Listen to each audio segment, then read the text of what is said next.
Sorotan selanjutnya, Saudara, polisi menggelar prarekonstruksi kasus pembunuhan bocah berusia 6 tahun yang dilakukan oleh ibu tirinya di Jalan Purnama Agung 7, Pontianak, Kalimantan Barat. Dalam prarekonstruksi kasus pembunuhan ini, polisi menghadirkan tersangka IF yang merupakan ibu tiri korban. Sebanyak 37 adegan prarekonstruksi dilakukan oleh tersangka. Warga memadati kawasan rumah korban saat prarekonstruksi berlangsung. Usai prarekonstruksi, tersangka diamuk massa saat keluar dari rumah kontrakannya. IF ditetapkan sebagai tersangka sejak Jumat 24 Agustus 2024 dengan 3 pasal berlapis.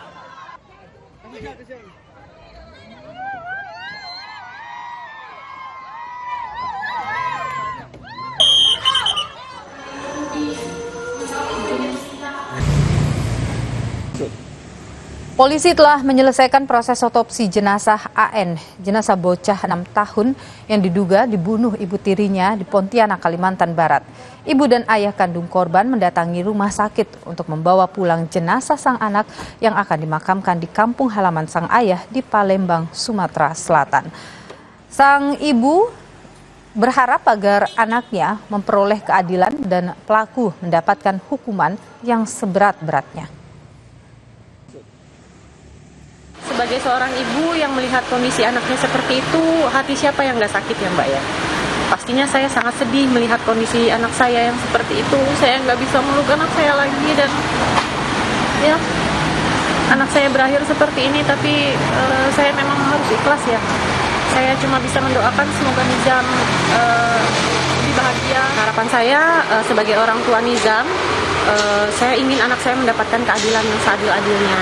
Dan saya juga mohon kepada para media dan teman-teman semua untuk bisa mengawal kasus ini supaya bisa diproses dengan lebih baik.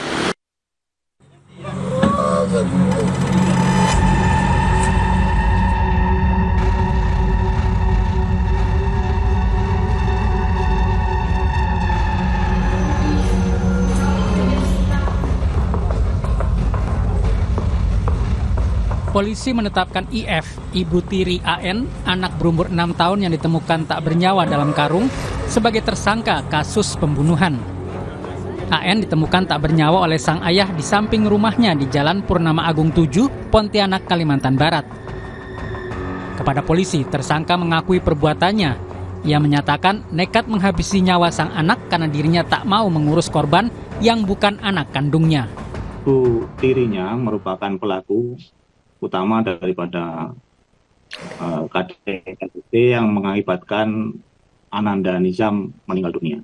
Sementara untuk pengakuan si pelaku, ya memang dulu pada saat yang bersangkutan menikah dengan orang tuanya Nizam atau bapaknya Nizam, itu sempat menyampaikan, pokoknya saya tidak mau memelihara anak yang bukan darah daging saya.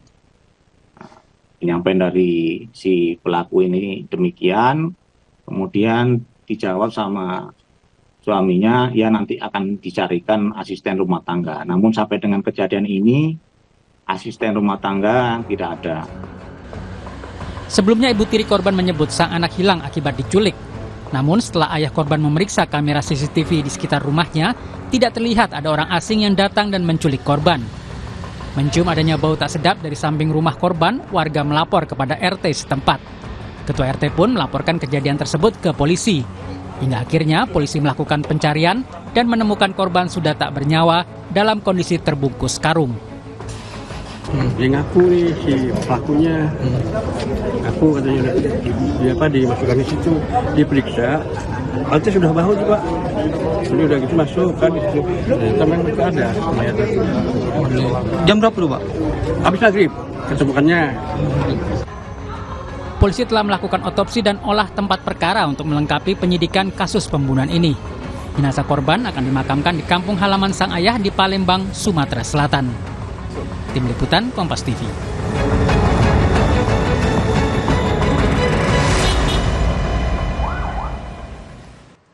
Polisi telah menetapkan IF, ibu tiri korban, sebagai tersangka kasus pembunuhan. Hari ini, saudara, polisi juga telah melakukan prarekonstruksi kasus pembunuhan ini.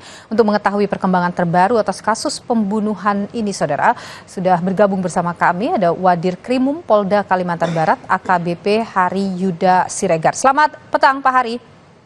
Selamat petang, Mbak Nilu.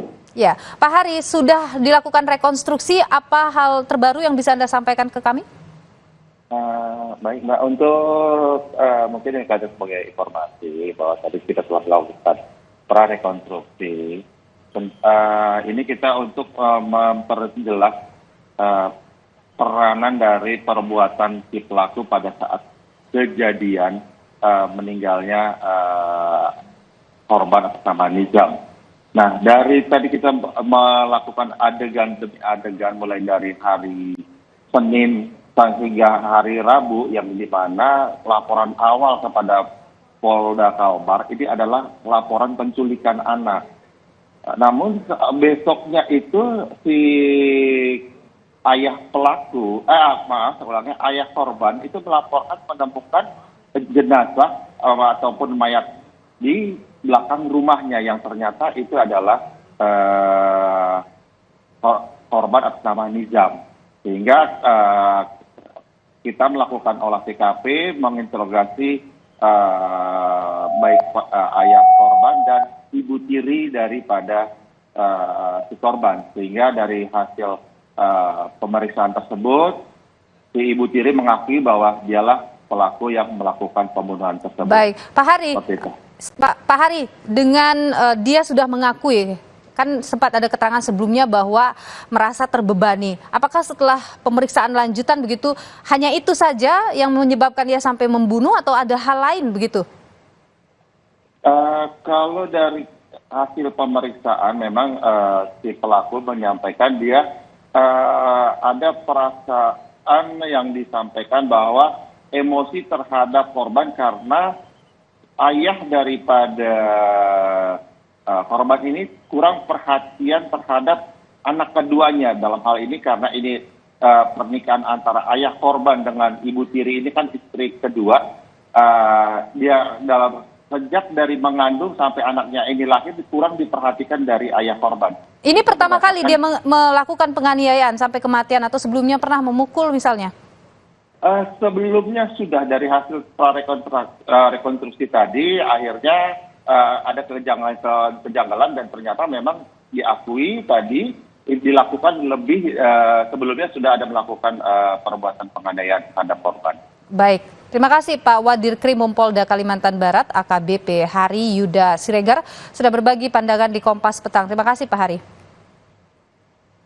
Saudara, kami masih akan kembali dengan sejumlah informasi menarik lainnya di Kompas Petang. Di antaranya mantan Gubernur Jakarta Anies Baswedan menyambangi kantor DPD PDI Perjuangan. PDIP Jakarta menyatakan peluang Anies diusung maju jadi Cagup Jakarta cukup terbuka.